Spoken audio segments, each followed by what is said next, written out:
devastating. He tried everything, the best doctors, every treatment available. At one point, the cancer actually shrunk down to almost nothing. They thought maybe he'd beaten it, but it came back.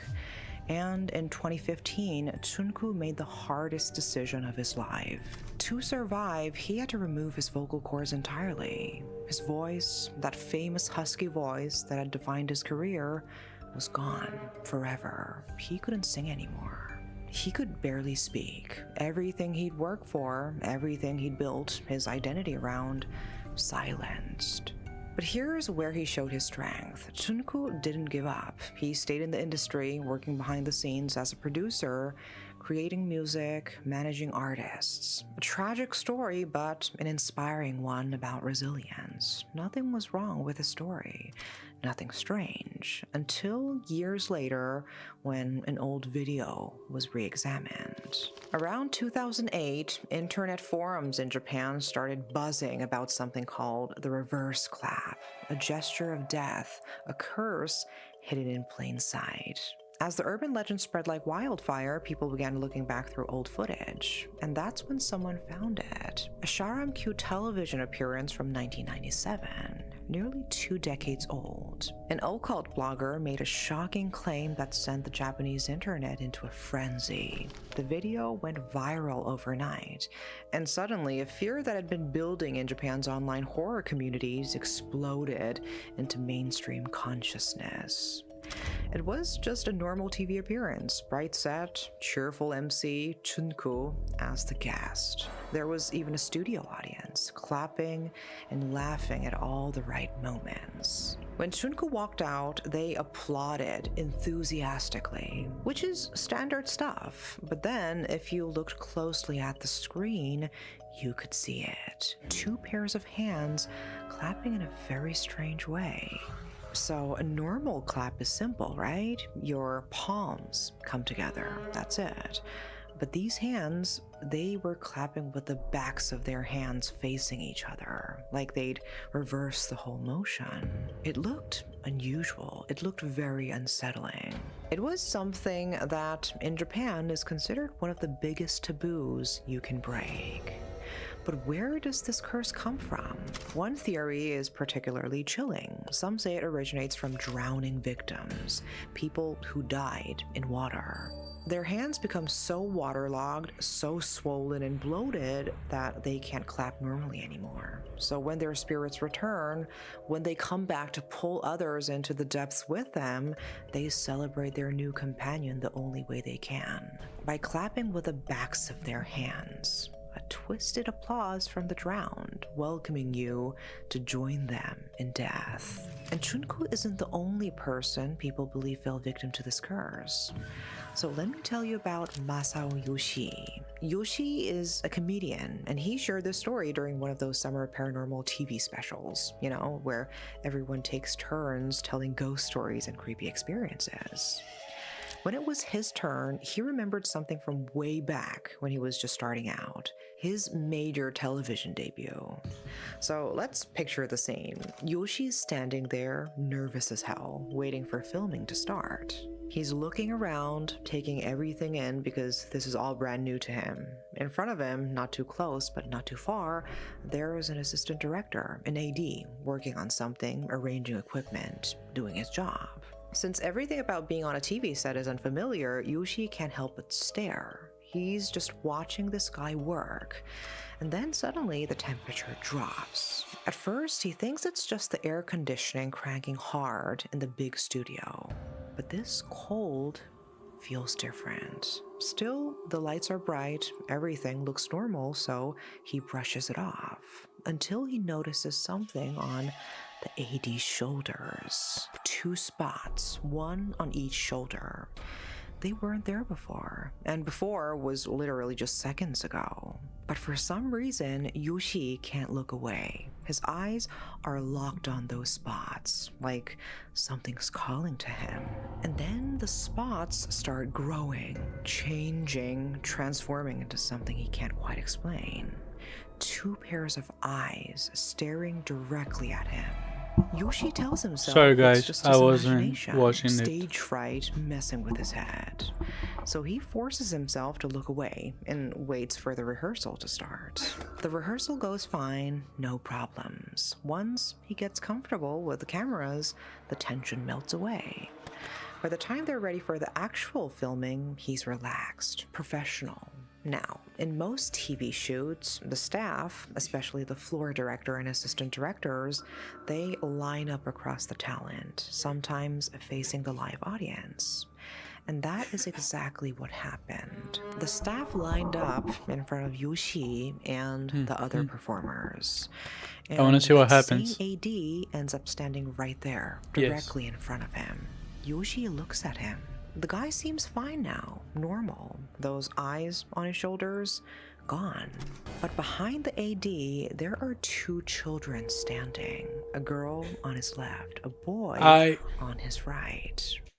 I am always scared about horror stories with children there. This is something that I was born with because when I was a kid, I would be listening to horror stories of like ghosts of kids around the places I grew up. There was a little church nearby my house that they said that there was a big headed kid that was living there. If you went to the church, it was a Catholic church. I grew up as a Catholic kid, even though I became a Protestant with time. I I would get myself so much scared just by knowing the legends that were nearby those things. This strikes Yoshi as weird immediately. The other audience members are all seated in their designated spots, and usually kids aren't even We have a allowed at these viewer. comedy show Welcome. tapings. The content's too mature for them. We Then things get stranger.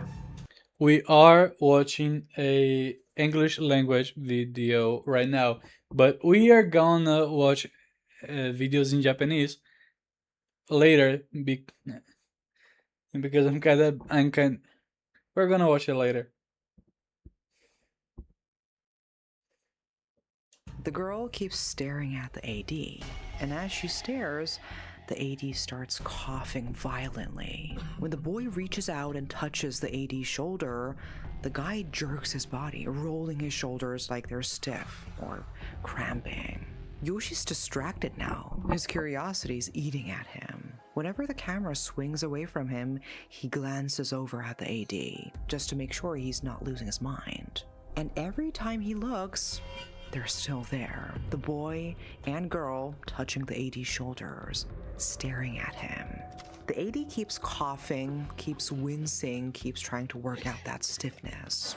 Thankfully, the shoot wraps up without any major incidents. You know how it goes at the end. Everyone says, "Otsukaresama deshita," thanks for your hard work, smiles all around. The cast thanks the audience. Standard procedure. And that's when Yoshi sees it. Among all the audience members clapping for the cast and crew, two pairs of hands catch his attention. The boy and the girl.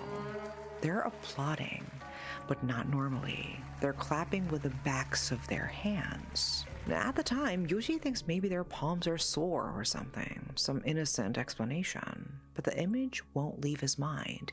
He can't stop thinking about what happened in that studio. Who were those children? What did it all mean? And he remembers hearing something once, a story about a taboo, something about a way of clapping that people are terrified to break. So finally, he works up the courage to visit an acquaintance of his, someone who works with spiritual practices, a shaman. He tells her everything, the spots on the AD's shoulders, the eyes, the two children, the strange way they clapped. And as he's telling the story, the shaman just freezes. Her face goes pale, her eyes go wide. "Can you repeat that?" she asks. "Repeat what?" "The hands. Show me how they clapped." So Yoshi demonstrates. He puts his hand together, backs facing each other, just like he saw. The moment he does it, a chill runs down his spine. He just made a simple gesture, but the air in the room shifts. The shaman's face shifts. She looks deeply concerned. "The AD," she says quietly. "Is he okay? Is he still alive?" The question throws Yoshi completely. What does that even mean? It's just a gesture, right? But then it all starts clicking into place. He remembers the children doing that gesture, remembers them touching the AD, remembers how his body reacted, the coughing, the stiffness. And then the shaman explains, "Shinderu hito wa nandemo sakasama." When it comes to dead people, everything is reversed. This gesture has a name, urahakushu, the reverse hand clap. In the world of onmyoji, practitioners of divination based on yin, yang, and the 5 phases in Japan, the palm represents yang, life, the sun, positive energy. The back of the hand, that represents yin, death, darkness, negative energy. So when you clap normally, palms together, you're harmonizing with the sun. It's auspicious. It's the same gesture used in Shinto prayers. It brings good fortune. But clapping with the backs of your hands, that's ominous. It's seen as an act of cursing someone. In fact, the reverse hand clap is said to be used in black magic. Now here's what's interesting. While the cultural framework is ancient, the yin-yang philosophy, That thing the chills me concept up. of reverse things for the dead, the reverse clap curse itself emerged as an urban legend in Japan in the late 2000s. It started appearing on 2Channel, Japan's massive anonymous message board, around 2008. Horror stories, strange encounters, whispered warnings. Then it exploded. By 2011, detailed stories were being posted on occult forums. And then came 2013, the turning point. A horror storyteller named Tanaka Yoshiyuki entered a televised competition called the Kaidan Grand Prix, basically the Olympics of Japanese ghost stories. His tale about the reverse clap, which he called abekobe, meaning backwards or opposite, won the entire competition. Millions watched. Overnight, the reverse clap went from internet whispers to mainstream horror. Then comedian Shimata Shuhei, famous for both hand reading and ghost stories, began sharing reverse clap tales on TV shows. His version, about a couple visiting haunted spots, the girlfriend slowly possessed by spirits until she joyfully doing the death clap, became This is one of the low-key most very retold interesting. horror stories in modern Japan. Within just a few years, everyone in Japan knew about it. Real or not, the fear became very, very real. In Yoshi's story, those children were essentially saying to the AD, "Die. We want you to die. Come meet us in the afterworld."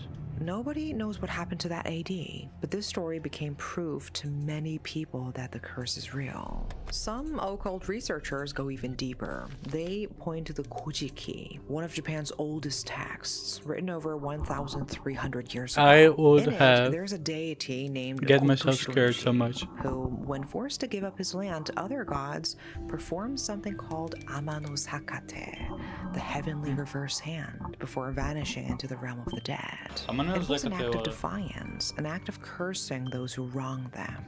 Whether this ancient gesture evolved into the modern curse, or whether people are just simply connecting dots across centuries, well, that's the question. We don't know. And it's not just Yoshi's story. Stories circulate all over Japanese internet forums, like Nogisaka 46 member Hori Miona, who reportedly cried during filming of the variety show Nogi Bingo 4 because someone did the reverse clap during the show. She was so shaken that she begged them to stop, visibly distressed That was something by the gesture. I would The fear not. in her eyes was real. The tears were real. And there's Be another let without story about an punishment. idol group. Their name's been kept anonymous. Back in their training days before debut, one of the girls jokingly did the reverse clap at her friend. Just messing around, you know? Nothing serious. And that friend was later found dead, tragically. Then during one of their performances after their debut, a staff member saw something strange. Oh, A heavens. woman in the audience who looked eerily like the girl who died. Same face, same outfit, the exact one she'd been wearing when she died. The staff member thought maybe it was just someone who looked similar, a coincidence. Until the performance ended and everyone started applauding the group. The woman stood there applauding too, with the backs of her hands. Now, is the story real? That's debatable. The authenticity is questionable, but here's what matters. Even today, people in Japan avoid doing the reverse clap. Even as a joke, even when they're just fooling around. Why did this particular curse capture Japan's imagination so completely? Maybe because it's so simple. Anyone can do it. Anyone can see it. It doesn't require secret knowledge, special training, or occult artifacts. Just a twisted gesture, hiding in plain sight among normal applause. In a culture already deeply sensitive to death omens and sakasagoto, the reverse things, the reverse clap hit a nerve. That said, some people still test it. They want to see if the stories circulating online are true. Some even do it during summer courage tests, like it's all just fun and games. But here's where it gets interesting. Skeptics have a point. They note that these curse stories only started circulating after people got sick or had accidents. That Sharam Q video, it was from 1997, but nobody called it cursed until Tsunku's cancer diagnosis in 2014, 17 years later. So it could be a classic case of retrofitting a narrative, they say, looking for patterns after the fact, confirmation bias in action. The believers counter differently. Maybe, they say, we just weren't paying attention. Maybe the warnings were there all along, hidden in footage we'd seen 100 times. Maybe we only noticed once it was too late, once the curse had already done its work. And that's the thing about curses, isn't it? You never know if they're real until something happens. And by then, it's too late to take it back. So what do you think? Are all these tragedies just coincidence? Random bad luck that happened to follow a pattern? Or is there something more to the reverse hand clap? Well, I must admit, I kinda don't believe. Well, I actually believe a little bit because as a Christian, we do believe that there are black magic and stuff, and cursing, but I think I should make a more detailed video about this thing. It's not so easy to explain.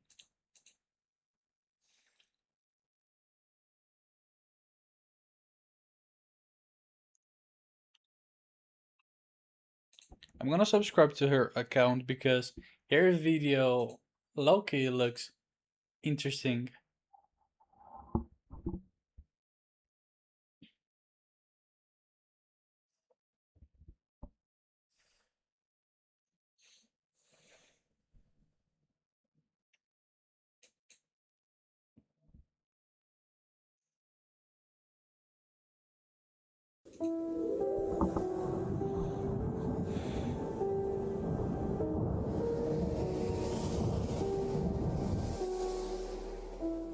Hey beauties and bees, welcome back to the show. Today we're going to start by talking about Chuon. You know how the Chuon Origin series on Netflix was marketed as being based on real events. I didn't know there was a thing called Shuon on Netflix. It seems interesting though. I think I should watch it. And most people tend to assume that's just marketing. But when people actually dug into it, they found that the cursed house at the center of the story, the one people keep entering and never leaving the same, was actually based on a real property in Nagoya.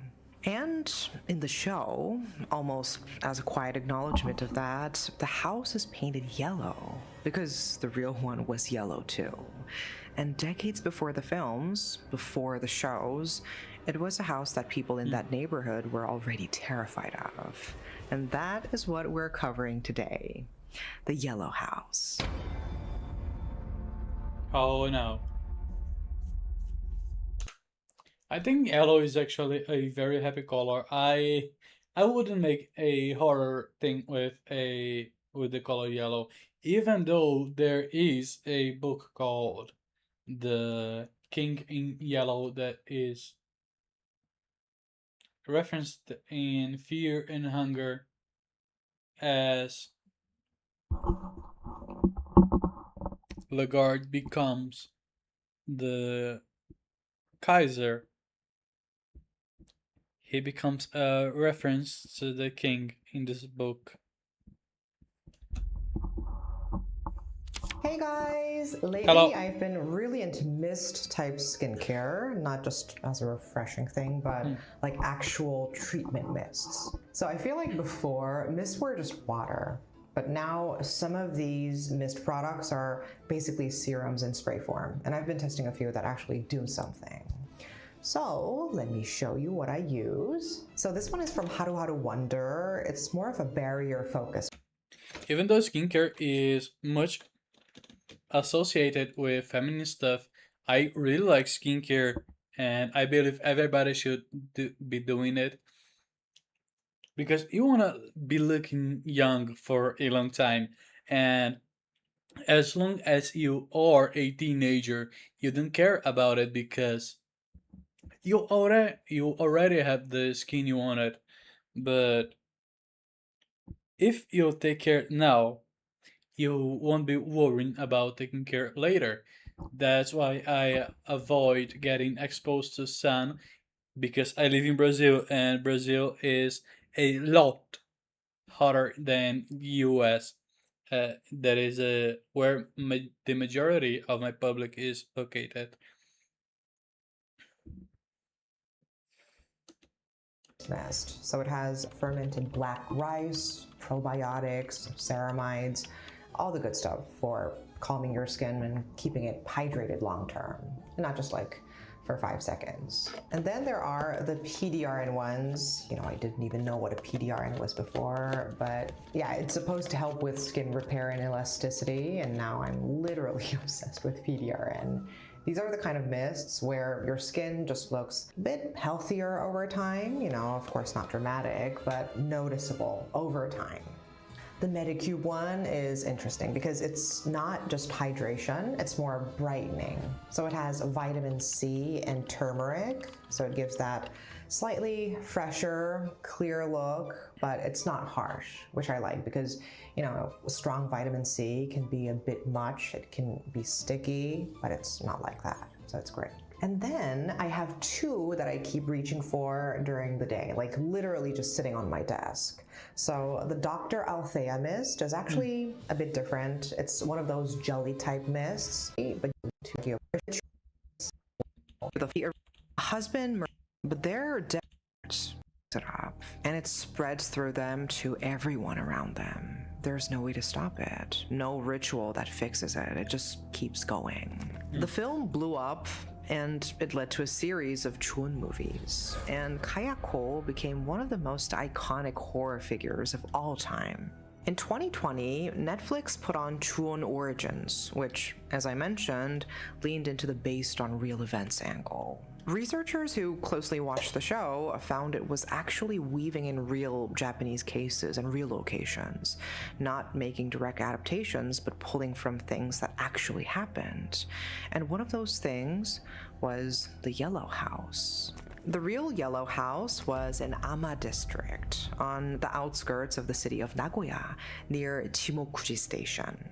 It was a relatively small place, 2 stories tall, sitting on this awkward triangular plot where two roads meet at an angle. Apart from its yellow walls, it looked like a pretty unremarkable house from the outside. But by the time stories about this place were circulating online, the house had built up a reputation as one of the most genuinely feared places in the region, not as a tourist attraction, as a place where locals would cross the street rather than walk directly past it. I will not judge this house because my house is pretty much the same thing. The only difference is that because my house used to have three German Shepherds and a lot of birds that make a lot of noise. So maybe this one yellow house just had the same issues and they were just misunderstood. I hope so. The core of the legend was this: whatever happened inside that house left something behind, and whatever that something was, it was still there. Felt long after the house was supposed to be empty. That's the story, and to understand why people believed it, you first need to understand how Japan thinks about this kind of death. In Japanese tradition, when someone dies peacefully with the right rituals carried out, their soul just moves on. But not every death goes smoothly.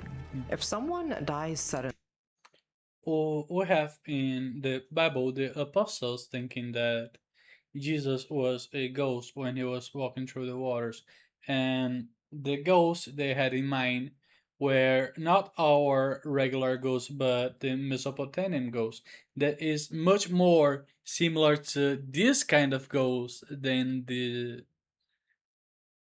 current concept of ghosts we have today, like a revengeful spirit from a dead person that returned to avenge because they didn't have the correct after death management.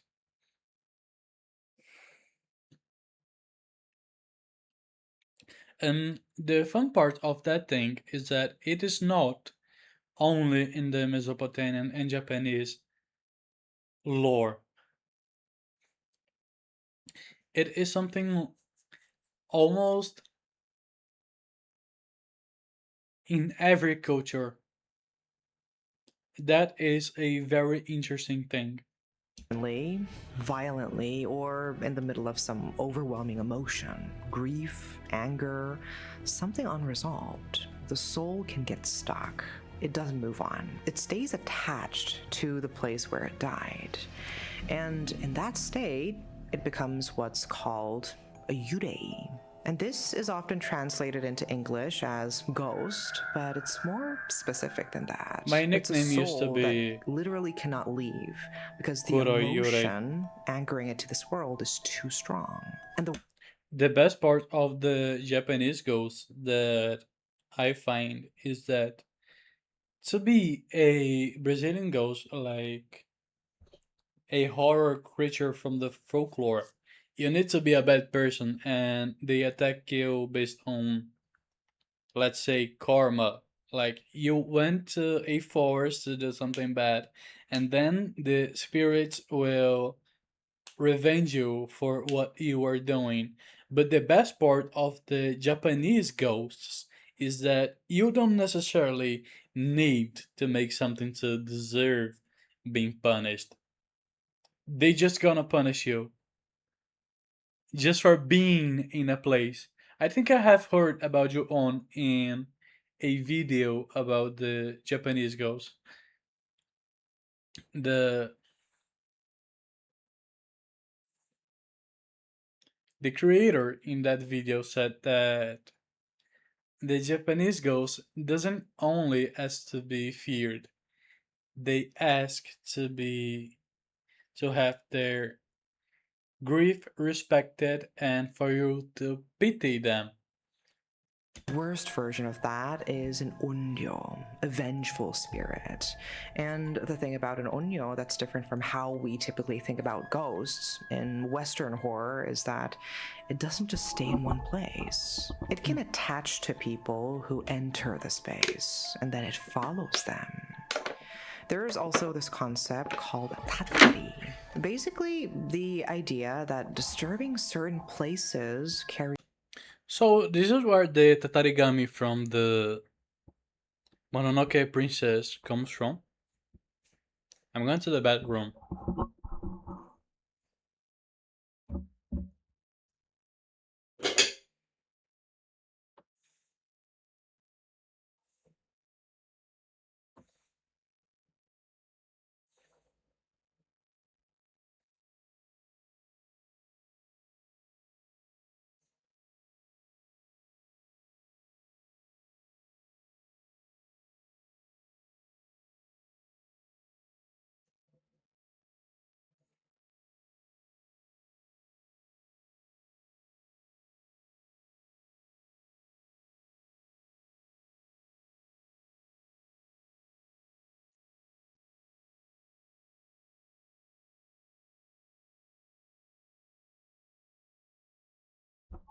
We have got 3 views already in this live stream. I am very happy.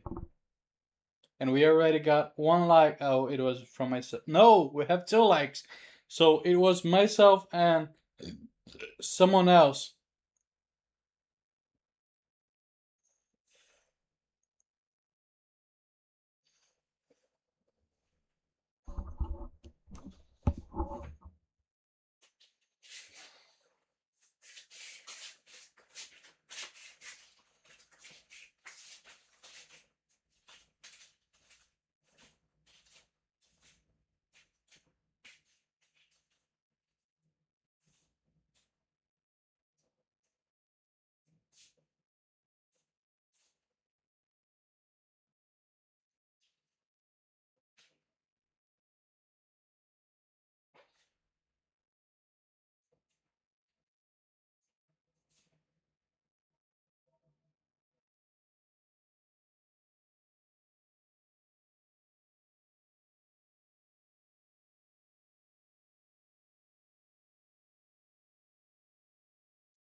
I'm really better. I'm really big and a thirst. And that's glorious. I'm really, I'm really better at hiding. I'm big and a thirst.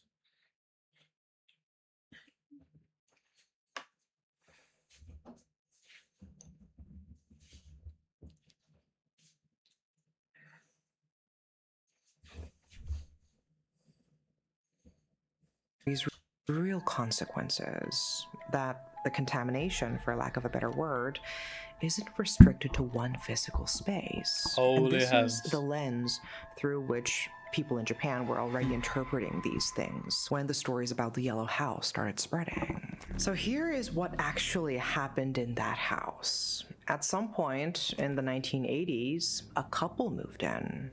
And for a while, things were ordinary. But gradually, the atmosphere inside the house began to change. The versions vary. Some mention financial trouble, some gambling debts. Others put it down to the strain families felt when Japan's economic situation was beginning to collapse. But whatever was happening inside that house started coming through the walls. Arguments loud enough, frequent enough, that the neighbors knew the rhythms of it. They knew what the voices sounded like when things were escalating. They were starting to get vicious. And then, one day, it all stopped. Both of them were found dead inside the house. Well, that's not the kind of thing you want for yourself. I would not like to see myself in this situation. The exact details of what happened are murky. There is no clean public record of it. Some say that the wife, sick of her husband gambling money away, brutally murdered him before killing herself. Others say that the couple killed themselves after they became overwhelmed with their mounting debts. What people in the area understood was that whatever happened in that house, it ended violently. And according to everything we just talked about, that's precisely the kind of death that doesn't fully leave a place. And we don't need to look far for evidence of this. The two police officers who were called to the scene after the death, both of them were permanently affected by what they found inside that house. One of them lost his mind entirely and died. The other suffered a mental breakdown, severe enough that he became a mere shell of his former self Maybe they just tried to thank Brazil. and required indefinite hospitalization. So, what did they see? We have no idea. Whatever state the house was in when they walked through that door, whatever was inside those rooms, neither of them ever gave a clear account of it. All we know is that they went in, and after they came out, they were never the same. Despite these traumatic I must events, admit, the this property one eventually gives me sold, a little bit of new fear and residents hunger moved in, vibes. mostly young couples. But no one who moved into this property ever stayed for long. Some inhabitants lasted a few months, others only days. And one of the couples is rumored to have left due to one of the partners suffering a mental breakdown. Another family left in a hurry, claiming the house was haunted. And here's where things get really strange, because even during the stretches when the house was completely empty, no tenants, nobody listed at that address, neighbors would sometimes see lights on in the upper windows at night. And people walking past late at night started reporting something else. Voices coming from inside. Not clearly, not loud enough to make out words. I think if I found a ghost, I think if I found a, I think if I found a ghost, I wouldn't be scared. I would try to face it.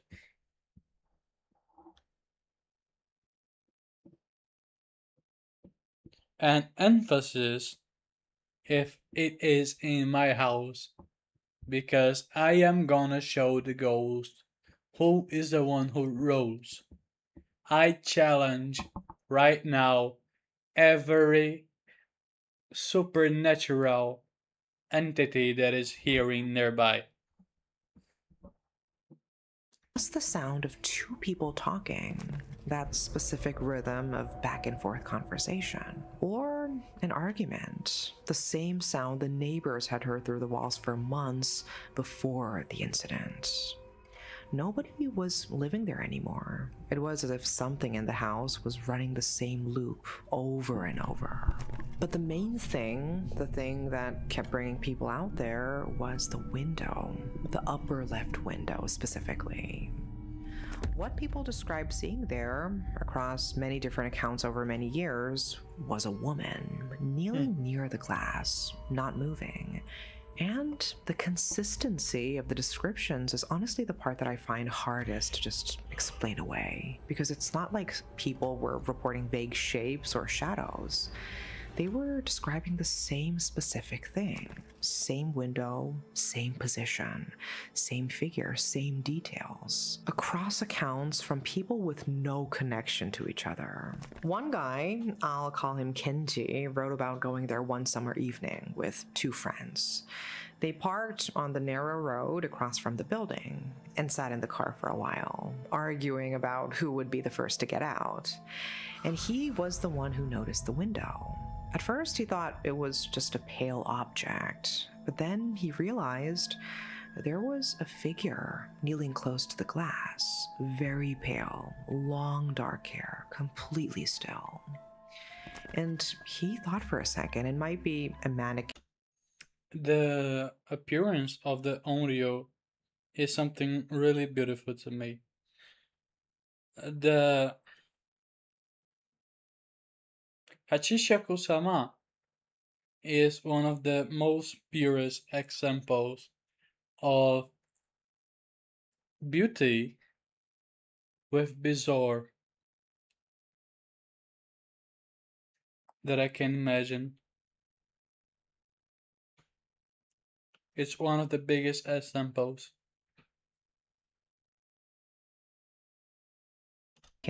Or some kind of prank setup. So he pointed it out to his friends, and they both saw it too. So they just sat there for a while, waiting to see if the figure would move. And then it did.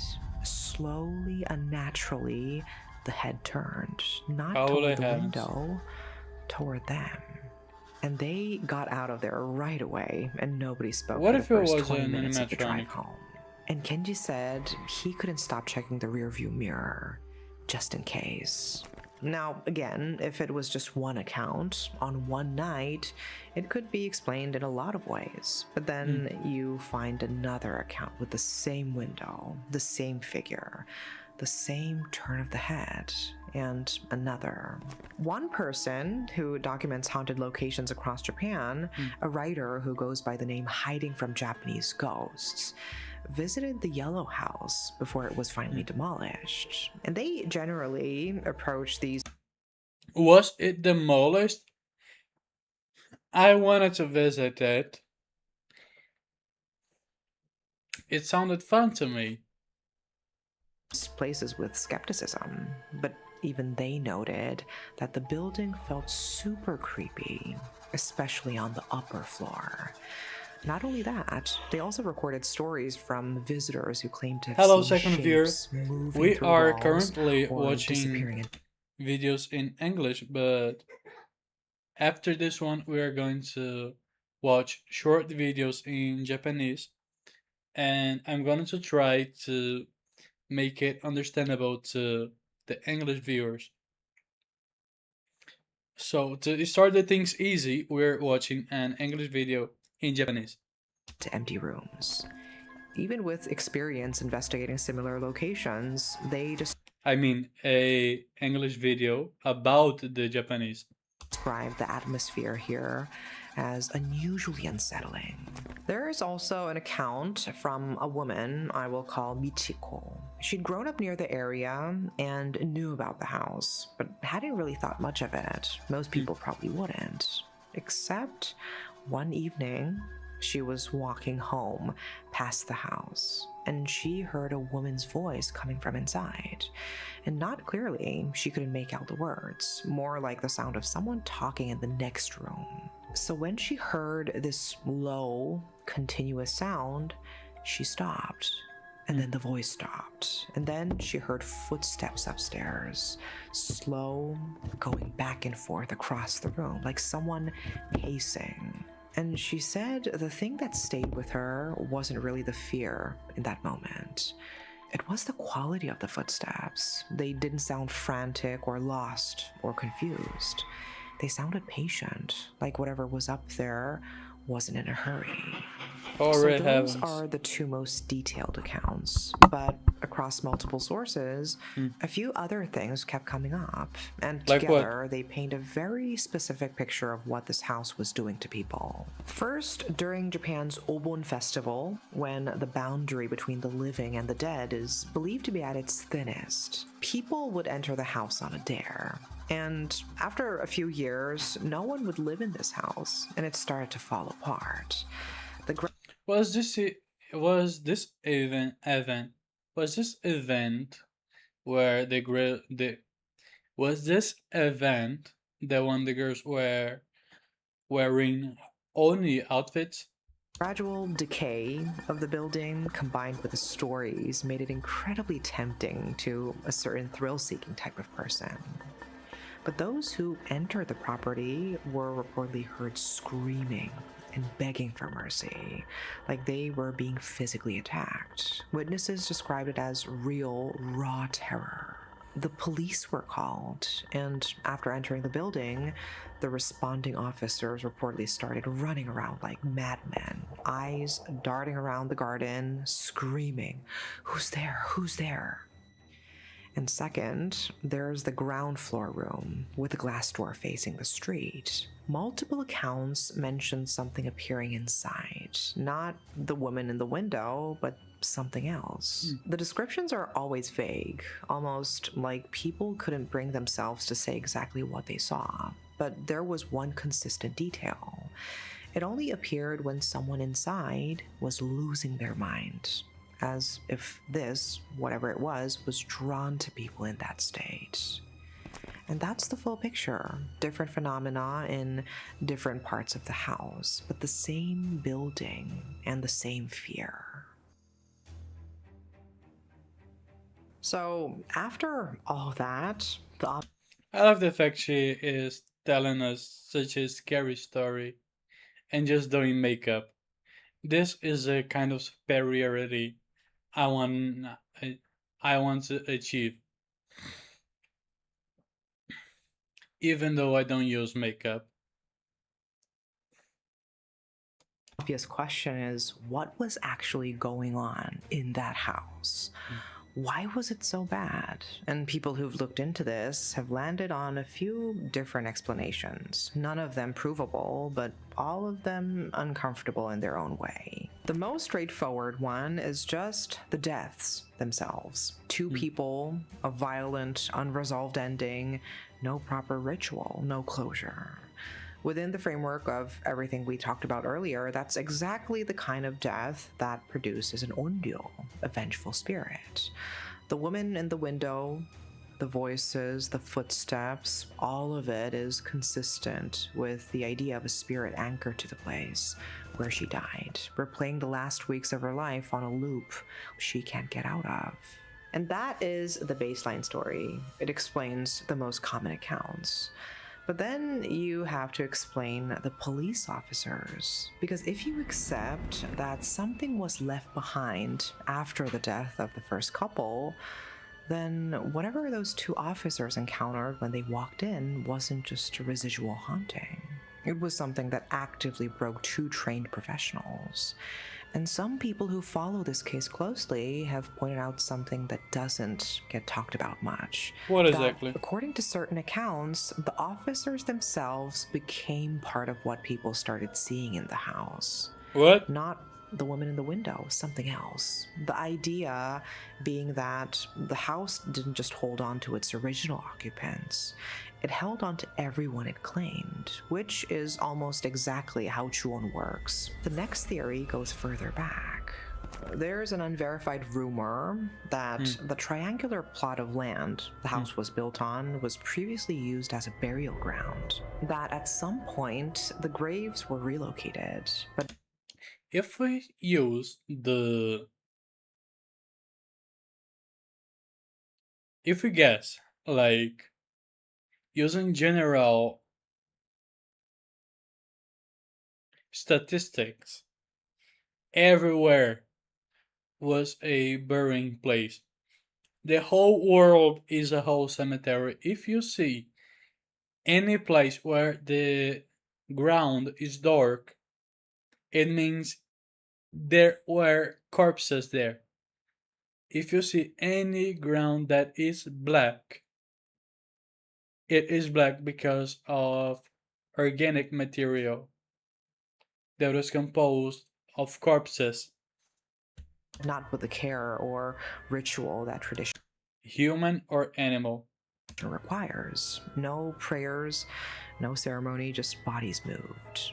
And in the framework of tatari, that is not just disrespectful, it's an invitation. It means whatever was resting in that ground had its rest disturbed and was given no path back to its body. So it stayed. A house got built on top of it, and a couple moved in, and whatever spirit was already there now had walls around it, a single place it was tethered to. Again, this is all unverified, of course, but it would explain why the deaths of that one couple produced something so much larger than just one simple haunting. And the final theory is the one that I find strangest because it's not about the people or the spirits at all. It's about the shape of the land. Just because of triangular?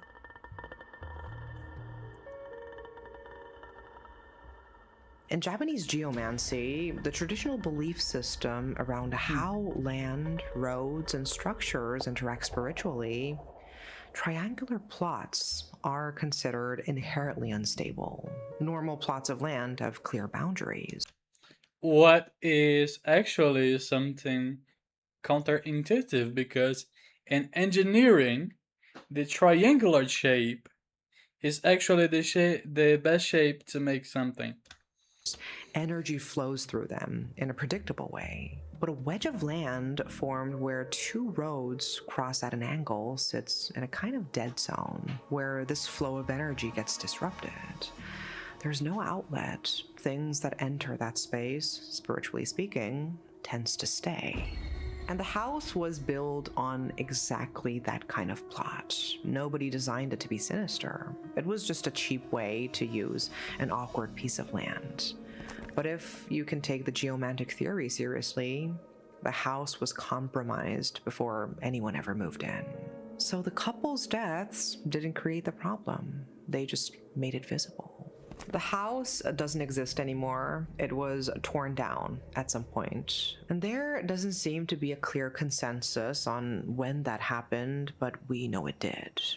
That triangular plot near Chimokuji Station is now just a small parking lot. Nothing is there to mark its complicated history. No plaque, nothing.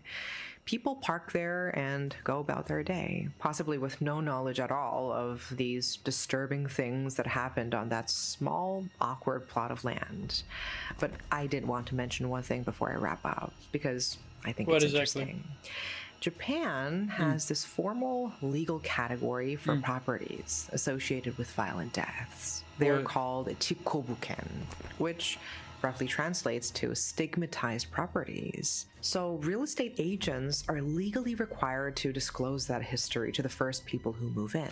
Wait, so basically, if we want to buy a place, but if this place I want to buy was a murder site, it means I can buy it cheaper? Well, I have a good idea then. After the event. And these properties, of course, typically sell for significantly less than comparable ones nearby, sometimes 30 to 50% less. And there are even websites that map them. So in Japan, this isn't just folklore, it's a legal and financial reality. The idea that what happened in a place leaves something behind is taken seriously enough to be written into property law, which I think says something. And maybe it's why the Yellow House, a real building where something terrible happened and then strange things kept happening for years afterward, ended up echoing through one of the most famous horror franchises ever made. Anyway, that's the Yellow House. And if you've been to a place that just felt wrong, or have an unusual story of your own to share, drop it in the comments. I will see you next time, and until then, bye bye. Bye. I really loved this channel. I have subscribed already, and I'm gonna ring the bell. But when I was planning about this react, I was thinking about this account in specific that I don't know if it still makes videos, but I remember when I was just starting to learn Japanese, they were one of the most comprehensible content I would find. That is, wait,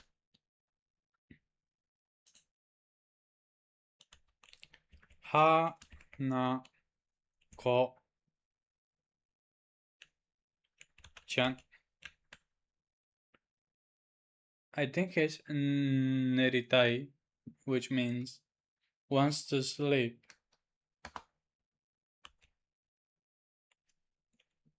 Ne teru. I think it's it. I think this is it. Hanako-san, bed story before Hanako-san goes to bed.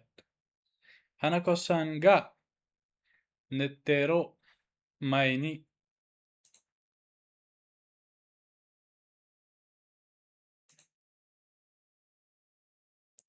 Hanako-san ga netero mae ni. That is exactly what the name translates to. There's no much to elaborate. Since I am a Brazilian person, I'm gonna look for the Corpo Seco story. Corpo.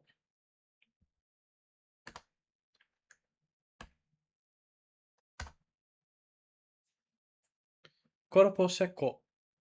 二人がありますか？同じ動画のか？ I don't know if it is.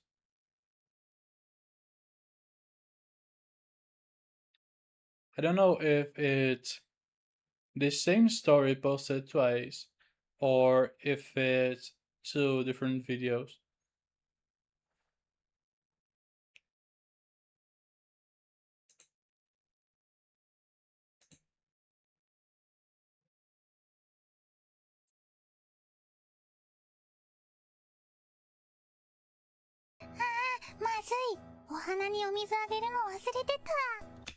There is there is a something there's something I really love about the Japanese videos. That is all of their videos are subtitled.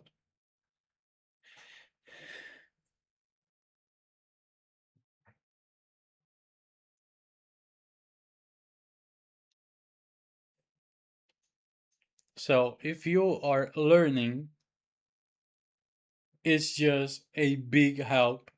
あ、お母さんも見てなかったわ。しなびちゃってる。かわいそう。Kawaiso means poor girl. ごめんね、お花さん。たくさんお水飲んでね。お母さんもお水飲もうっと。うんうん。しなびないようにたくさん飲んでね。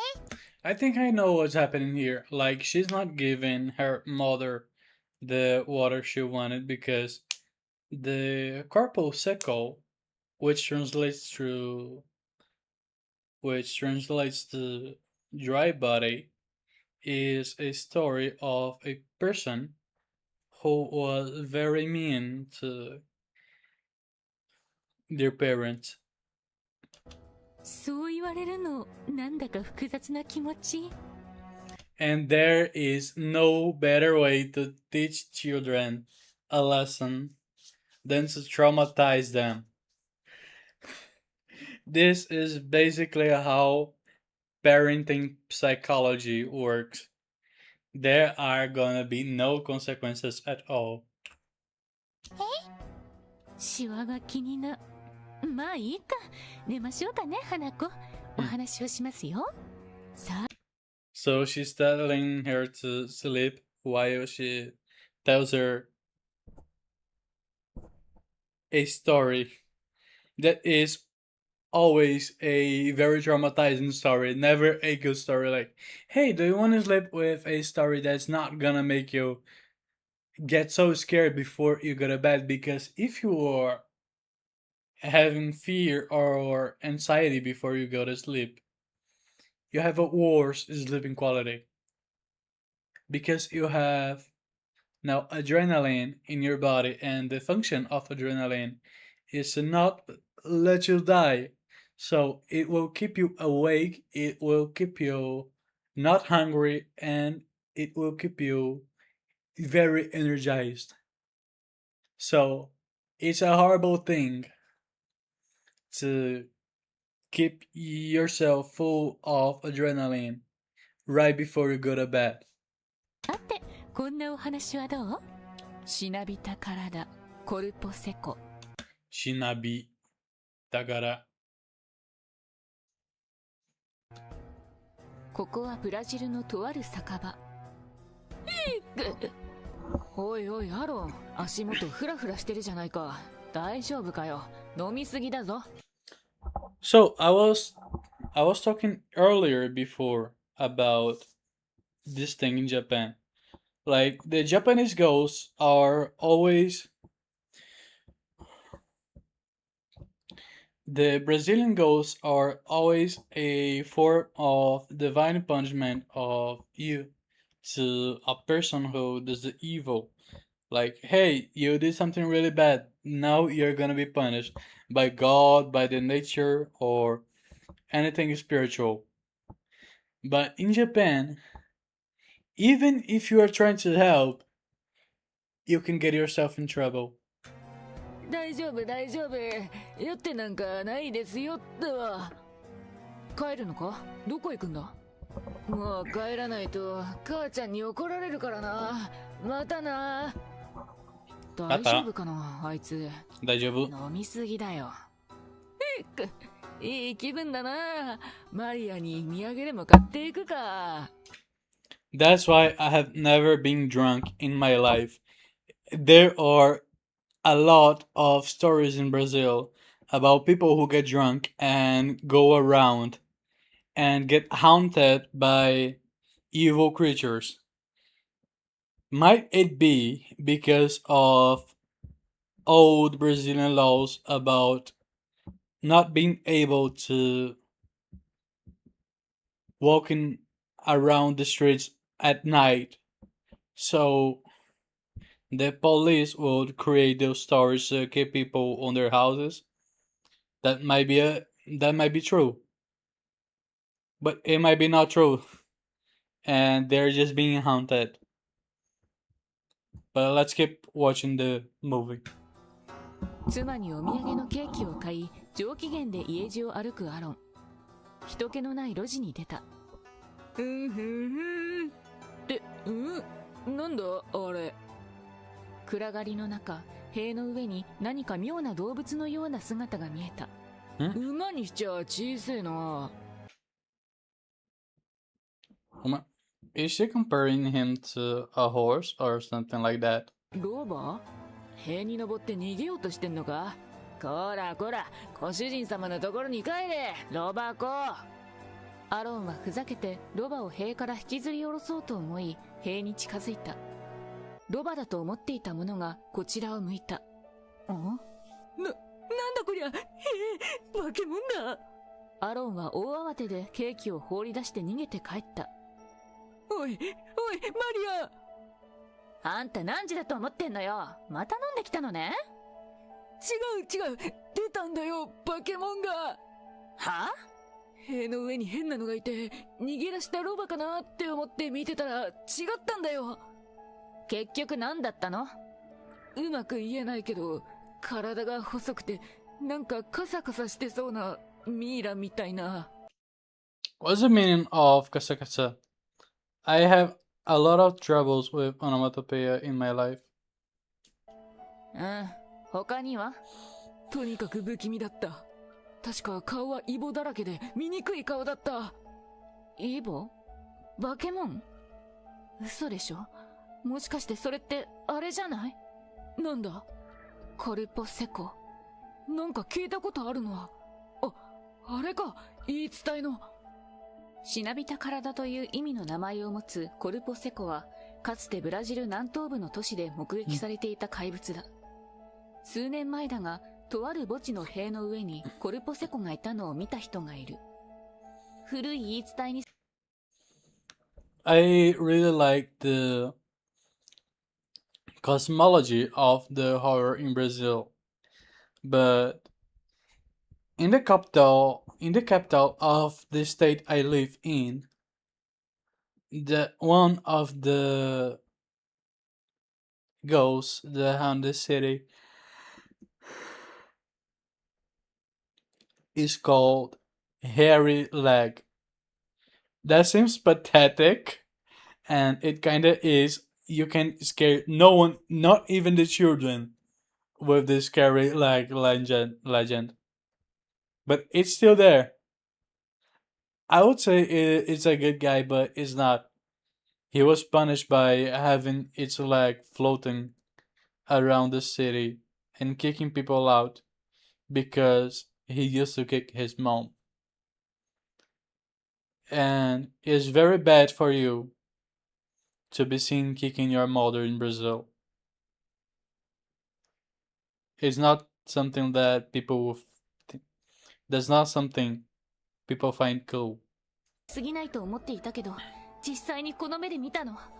コルポセコは本当に存在するのよ。あの墓地にはもう行きたくないわ。目撃した女性はそう語ったそうだ。コルポセコって結局何だったっけ？今ちょっと混乱してて思い出せん。確かね、言い伝えによると、もともと人間の男だったのよ。でもえらく残酷で暴力的で嫌なやつだったらしいわ。自分の母親にまで手を挙げていたらしいからね。で、Just like what I said. Just like what I said. You are not well seen in Brazil if you beat your mom. So avoid it if it's possible. 詳しいことはわからないけど、その男が死んだから遺体を埋葬したのね。だけど大地は男が安らかに眠ることを許さなかった。大地から拒否された男は地中から追い出されて地上に戻ってきた。そしてさまよっている間に体はどんどん乾燥してしなびていった。それがコルポセコの伝説よ。マジか、やばいやつじゃん。 Densetsu means legend, and it's a really dramatic word. I really like it. I would use it in my common life.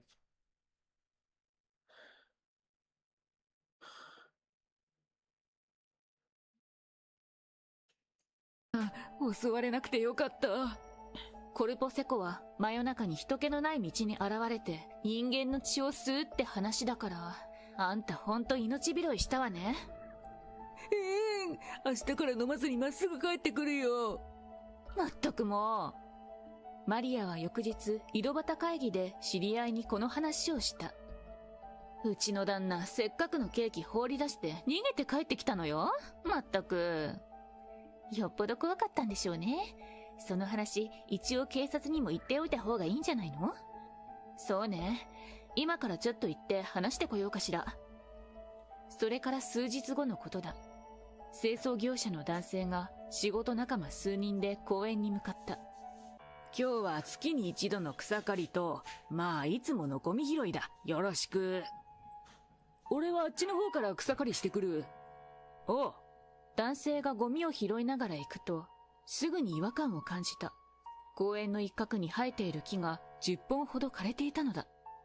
おかしいな。なんでこんなにたくさんの木が枯れてるんだ？病気にでもかかったのかな？1ヶ月前は普通だったのに。おじさんは公園の管理者を呼んだ。一晩でこうなったのか？昨日までこんな風じゃなかったぞ。獣医を呼ぶか。病気かもしれないな。そしてその晩のことだった。公園管理者が仕事。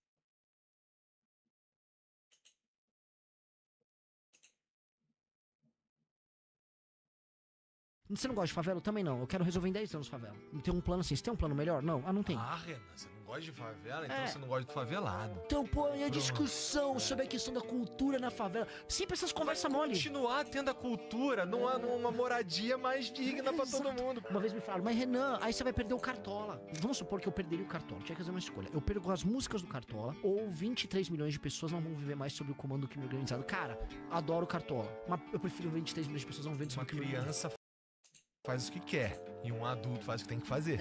Então assim, a gente tem que fazer escolhas. E o pior é que assim, o Cartola existiria, ele faria música incrível, entendeu? Então, não vamos assim, justificar as coisas com coisas meio poéticas, porque o problema da esquerda é muito assim, o crime tá aqui, mas e a poesia que sai do cara? Eu não quero a poesia. De Deus. Isso, a gente não ia ter o exato. filme. A gente ia ter isso e essa experiência incrível. Dane-se, cara, com todo respeito, dane-se.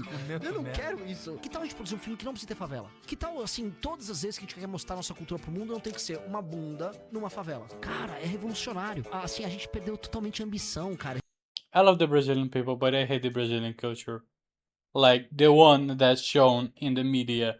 Brazil is really rich in culture, but you, as Americans, don't get the good part because you only receive what the great media shares. And that's really sad. I hate Mandelao and funk in general.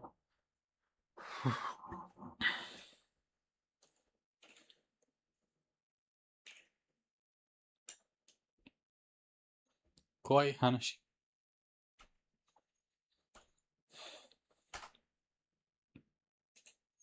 I hope I don't find anything graphic. Oh. Koi mitai. 遊ぼう。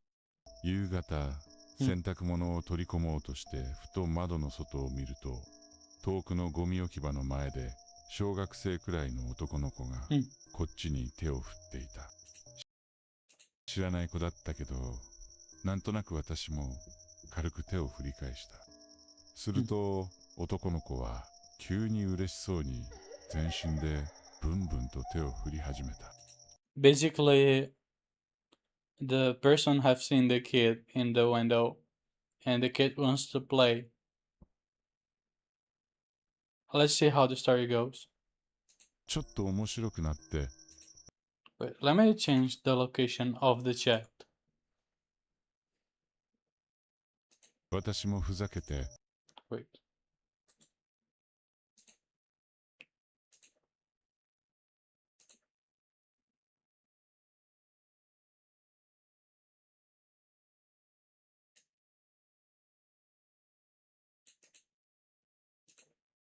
Nice.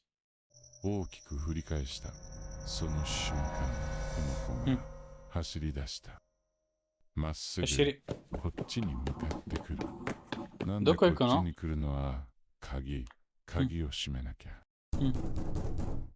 慌てて覗き穴を覗くと、さっきの男の子がドアの前に立っていた。遊ぼう。ねえ、遊ぼう。サブスク始めました。花子の顔出し動画を出しております。お金が余って仕方ねえやつは。Wait, was it about that one kid or about the Hanako-san? I'm really confused now. Let's make the YouTube chat smaller.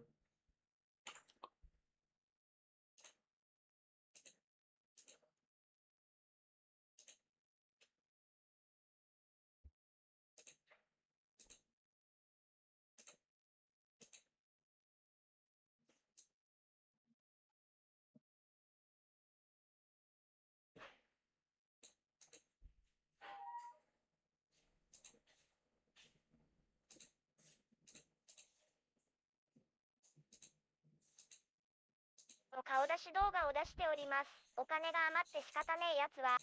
前に立っていた。遊ぼう。ねえ、遊ぼう。遊ぼう。サブスク始めました。花子の顔出し動画を出しております。お金が余って仕方ねえやつは、ぜひプロフィールから登録お願いぬっせ。遊ぼう。Ah, I understand now. It was not Hanako-san, it was just the profile owner. If he still posts videos, I'm gonna subscribe. 来たよ。友達 Oh, he does. Here he goes, fellow. の家に行き、真っ昼間にカーテンを閉めていて電気をつけていたため、カーテン開ければいいじゃんと言った時に友達から聞いた実話です。その友達には彼女がいました。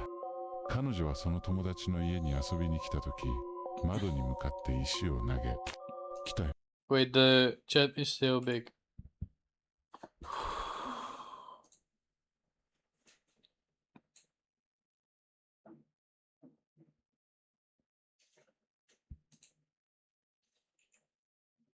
Let's say it again.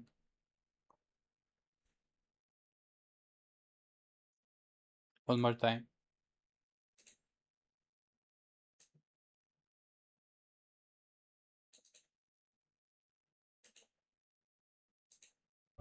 と合図していたらしいです。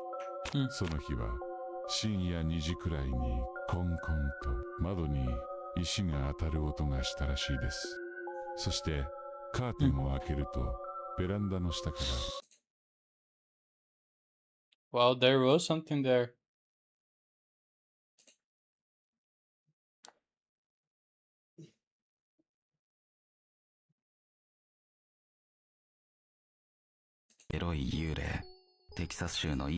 I'm not watching this story. Eroi means something erotic. 踏切、放課後の帰り道、開かない。 I'm really sorry, but are only this channel just SpongeBob?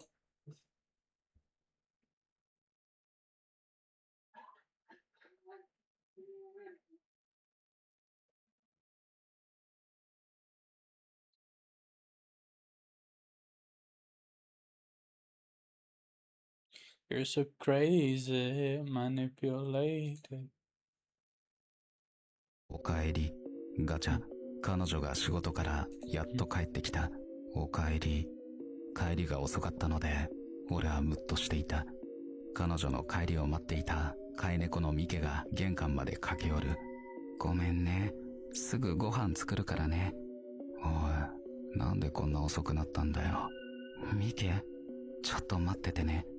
彼女はキッチンへ向かい、包丁を取り出しながらミケに、もう少し待っててね。と。I think I have some idea.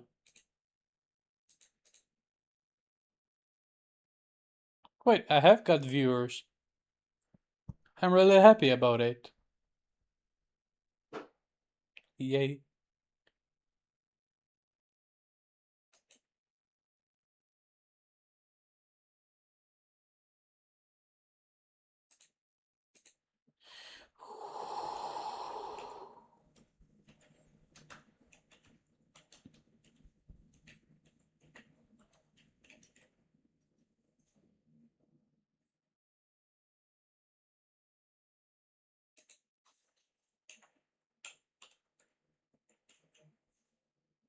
Gishiki.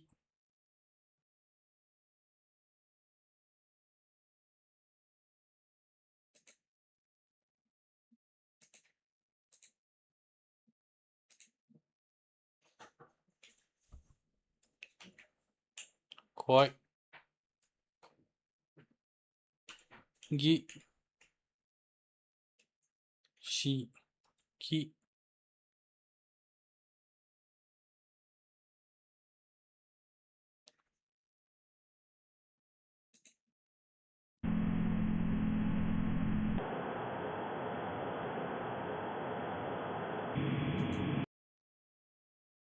Let's see one that is having a narrator. Why did Bulgogi appear after I searched that thing exactly? 日本に実在するヤバい儀式3選。牛の国参りは深夜1時から3時の間に白。 This one is a classic. I have seen something similar in the Junji Ito manga. There is a boy who wears similar things and uses a similar doll. I tried to buy a doll like that from Shopee. that is a very popular online shop in Brazil, but I didn't find anything similar. 装束を着た女性が神社で藁人形を打ちつけて呪いをかけるという日本の Waraningyo is the name of this thing. I know that Wara. I forgot the name of the thing. In straw, I think.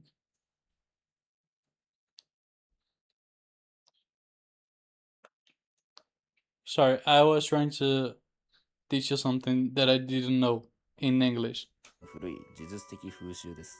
人に見られると効果がなくなるとされ、ひっそり行われていたと伝えられています。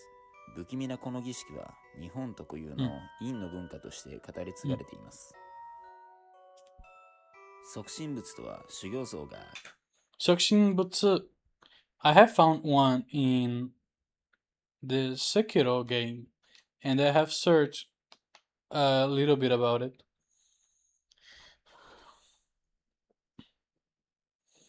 I think there is one Butsu in Jujutsu Kaisen. But I ain't talking about this today because I don't want to LARP Max today. 厳しい修行と自己犠牲によって自らの体をミイラ化し、死後も人々を救うと信じられた仏教の実践です。江戸時代に東北地方で行われ、明治時代には法律で禁止されました。僧は黙日と呼ばれる食事制限を行い、体を腐敗しにくい状態に整えました。現代では恐ろしい風習に見えるかもしれませんが、ゾッとする鏡の前で絶対禁止参戦。この先、閲覧注意。0時ちょうどの合わせ鏡。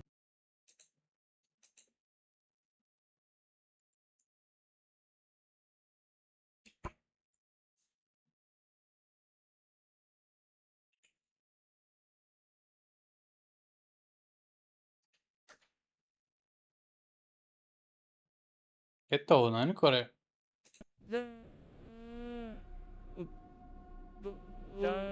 Believe what you see, don't believe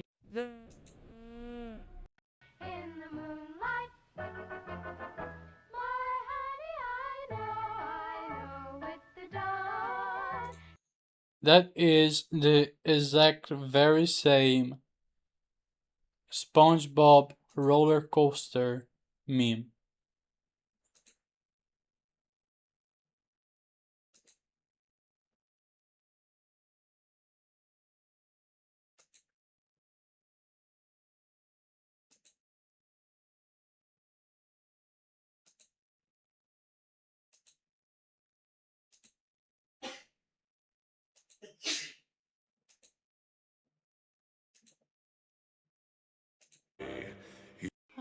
Hello? Is anybody home? Let's see. Well, you don't know me, but I know you. In the moon. .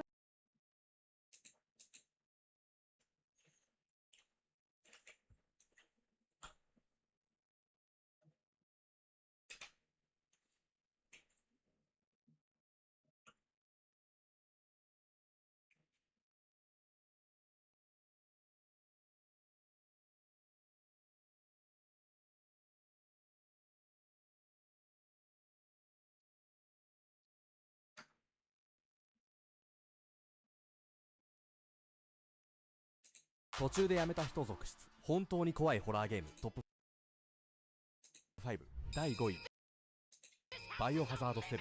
一人途中でやめた人続出。本当に怖いホラーゲームトップ5第5位バイオハザード7。一人称視点の密室が怖すぎる。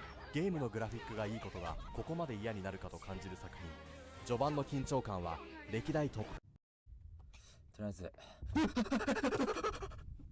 一瞬で横切ったぞなんかが。これ2回もいるやん。